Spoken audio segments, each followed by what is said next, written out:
So I recently moved to Charlotte after the passing of my father in August in Charleston. I had also ended a relationship and just wanted to be on my own and living in a city.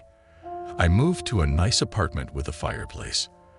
The apartment felt good when I toured in and moved in.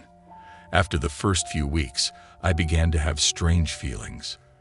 Leaving the shower, getting changed in, and waking for water or pee in the middle of the night gave me the feeling that I had guests in the main room. I remember waking up one night and believing someone was sleeping on my couch. Before I went out there, I made sure to put on a shirt and pants because I didn't want to freak out my guests by being the buff. As time went on, I found myself more and more self-conscious about what doors I left open, like someone was there and I didn't want to give them a show. This continued and almost has become worse. I'll occasionally shower and I can hear the sounds of someone getting ready in the bathroom. It also feels like a female getting ready or in the other room. After that, the dreams came almost weekly. I've had dreams discussing with this entity that they needed to go. Now I sleep through anything. So what I found weird was after these dreams, I would spring awake and feel like someone was in the room with me or the entry to the room. It often reminded me of having to talk with a roommate who was hanging out in your doorway. After a few minutes, the feeling would subside like they left, and I'd go back to bed. These dreams continued, oftentimes leading to shouting matches where I was demanding it left. About 3 weeks ago, things picked up a bit. Between the dreams and now, I've had a few more situations where I felt like someone was with me in the apartment and ended up buying a bathrobe.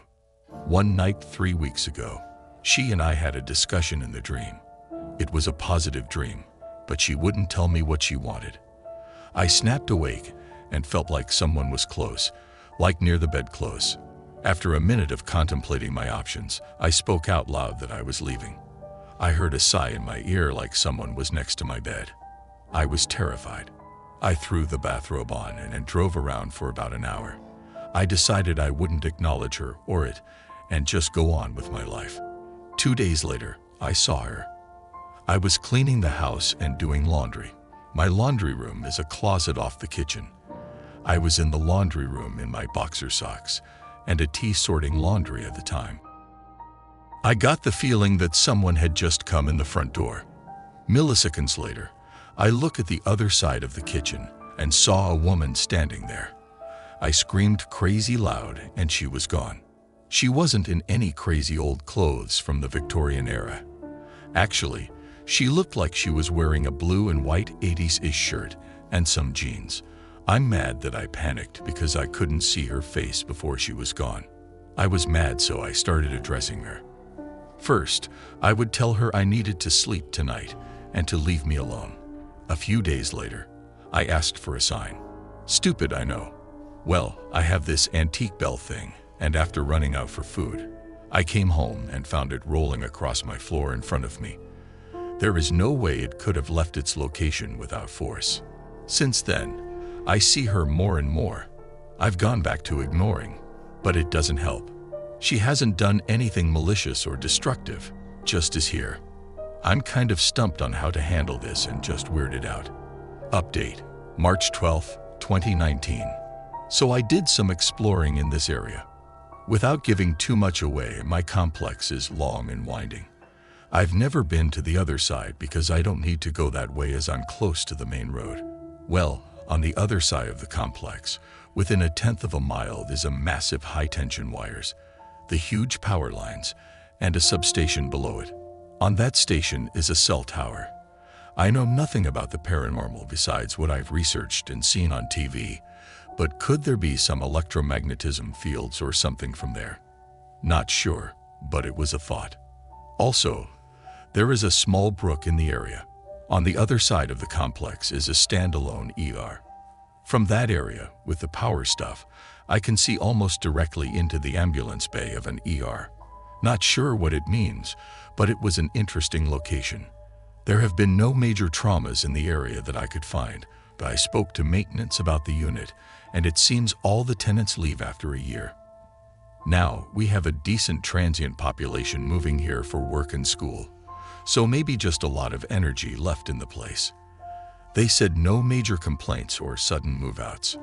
I bought Sage on Amazon, and that is coming, so I'll let everyone know about that.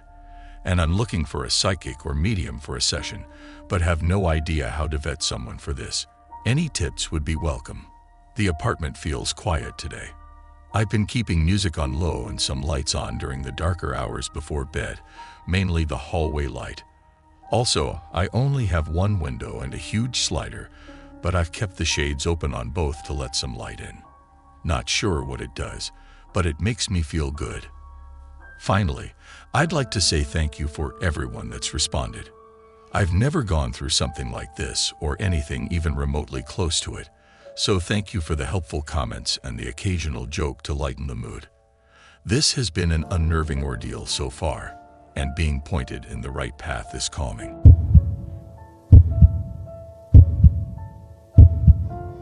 This is something that happened to a friend and I while home alone. Every time I tell this story, it still shocks everyone in the room. It was the summer of 2021, and I had lived with my mom at the time who worked as an RN. Mind you, COVID was still rampant at the time, so that meant she had a lot of work to do when it came to treating patients. This resulted in her not being home for a lot of the time, which meant that I'd have the house to myself. One night, my mom was at work as usual, and I had been home alone, bored out of my mind. With nothing to really do, I call up my friend Chris and ask him if he wanted to come over. Now, I wasn't allowed to have anyone over, but being the young and rebellious teen I was, I of course didn't care. Since Chris lived in the next town over, it wasn't long before he arrived. We played basically all of the games I had, from COD all the way to GTA, while eating a bunch of snacks and pizza. As the night progressed, we started watching a few movies and sort of became bored. Not knowing what else to do, Chris recommends that we go upstairs and film some funny videos for YouTube. We didn't really know what to film, so I just started recording Chris doing backflips on the bed, thinking that it was good content. Keep in mind, we were both dumb teens, and this was the type of stuff we got a kick out of. I'd say we filmed each other doing the same thing when we decided to end it there and edit our footage on the computer. At this point, we're uploading the footage to the computer when I noticed something in one of the frames that I found odd. In the upstairs closet next to the bed, I could see something on the door frame. It only took me a few seconds to realize that what I was looking at was a hand wrapped around the closet door. "Chris, do you see that?" I said. As soon as I mentioned it, he had this look of shock on his face and came to the realization that we weren't alone in that room. As frightened as we were, we began to hear footsteps coming down the stairs. I grabbed Chris and whispered that we had to leave through the back door. As we're tiptoeing over to the back door, we see footsteps begin to slowly descend down the stairs. I couldn't tell who it was, but that didn't matter to us. What mattered was leaving the house and ensuring we were safe. Chris and I went out the back door and hid in the shed until we were sure the person was gone. 15 minutes felt like 15 hours as we stayed hidden in the shed waiting for this person to come out. Eventually, however, this person we had seen did end up coming out, and when I saw who it was, I couldn't help but say something. It was a woman in her mid-50s, and I instantly recognized her as my neighbor. I let out a sigh of relief when I saw her and opened the shed to call out to her. However, as I made my presence known, she instantly booked in and ran back to her house. I was confused at first as I wasn't sure why she was in my house or why she ran. Needless to say, we were both kind of relieved and went back inside to call my mom just to ask her if the neighbor was supposed to come by. There was a short pause before she answered, saying that she had no idea what I was talking about and that she was calling 911. Keep in mind that my mom barely knew my neighbor, so there was no reason she should have been here. 10 minutes go by, and I see multiple police cars pull into my neighbor's driveway. I then see her being taken into custody by the police, as well as 2 officers by my door. After I was greeted to the police officers, they then told me that my neighbor actually confessed to breaking into my home to steal my mom's jewelry. She knew my mom wouldn't be home, and I guess she saw it as an opportunity to steal. While this might not have been the scariest thing that's happened to me, it's definitely one I won't forget. My neighbor thankfully gave whatever she stole back and has since been in jail.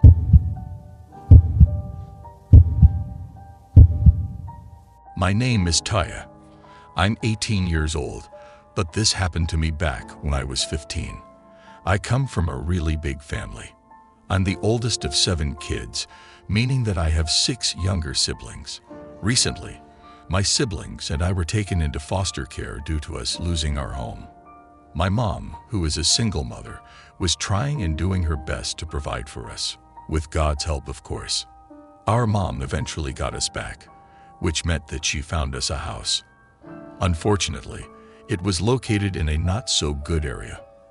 Our house was a 2-bedroom house with 1 bathroom in the middle of the ghetto. On one side, we had a neighbor. For this story, we'll call him Mr. George. And on the right side of the house was nothing but woods. When we first moved in, we couldn't afford beds at the time, so we slept on the floor. Because the right side of the house faced the woods, it was extra creepy at night to sleep, because we also didn't have any blinds or curtains to the windows, seeing as we just moved in. There were times where I would be changing my clothes, and outside of my window, I would see the bushes moving.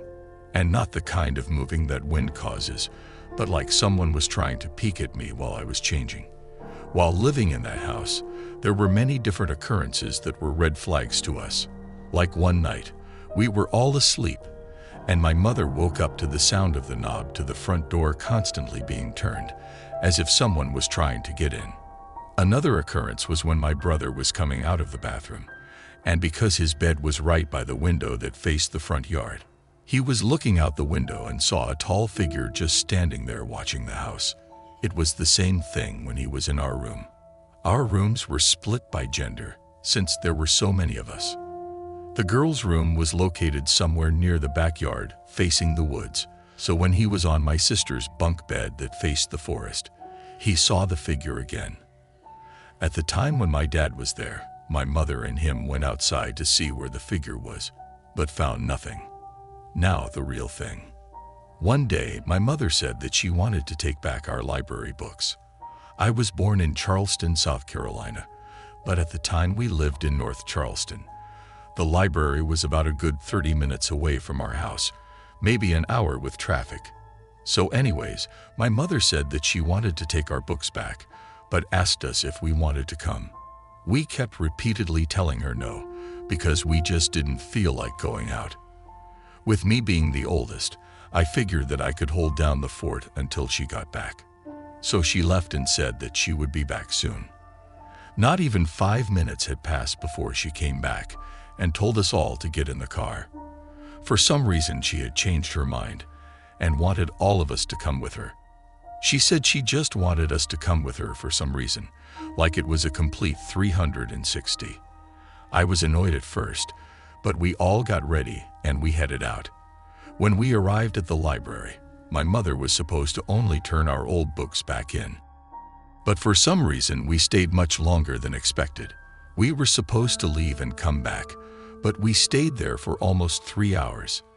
Every time my mother told us to come on, either something like a movie or book caught her eye. The younger ones would start playing with the toys, or my mother would get sucked back into conversation with someone else. It was like every time we tried to leave, there was something that always prevented us from doing so.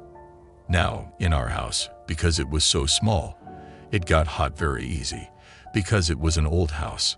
So our landlord came and installed one of those AC units that hang outside of the window, because when it turns on, it sucks the hot air out of the window and pushes the cold air in. This is important for the story. So when we came back to our house, my mother noticed something was off. All of the lights were on when we specifically remember turning them off. I did a double take because also our AC was gone. Because it was gone, that left the window wide open. My mother and I got out and told the others to stay in the car. When we got to the door, it was unlocked, and our place was trashed. Our clothes were gone through. My bed had boot marks on it. And my brother's bed too. The funny thing is that they didn't take anything. Our laptops and computers were still there, so was the printer. It seems like they came in and took only things like diapers, wipes, and they messed with our food and then left. It was one of the scariest moments of my life. My mother called the police, and they inspected the area, but they never found anything. We called our landlord, and he put new locks and curtains on our windows, and we got more food and supplies. After that, we had no more break-ins, and we moved out after a year. While moving into our new house in a better, safer area, I remembered something that chills my bones to this very day. My mother and I both noticed something when we came home that day. When we got out of the car and went to the door, we slowly pushed the door open, and what we saw was truly terrifying. When someone comes to break into your house, they might put a chair up against the door to block maybe the police, or to let them know if the person who owns the house has returned. But usually, the chair would be facing backwards. When we opened the door, the chair was faced towards the door, as if someone was sitting in the chair waiting for us to open the door. It was faced like how it would be if you sneak back in after curfew, and your parents are sitting facing the door waiting for you to come home. It was like they were waiting for us to come back, and when we did, they would take matters into their own hands. I thank God for that day, because if he didn't tell my mother to take us to the library, or even if he hadn't kept us there for so long, I fear what would have happened to us all.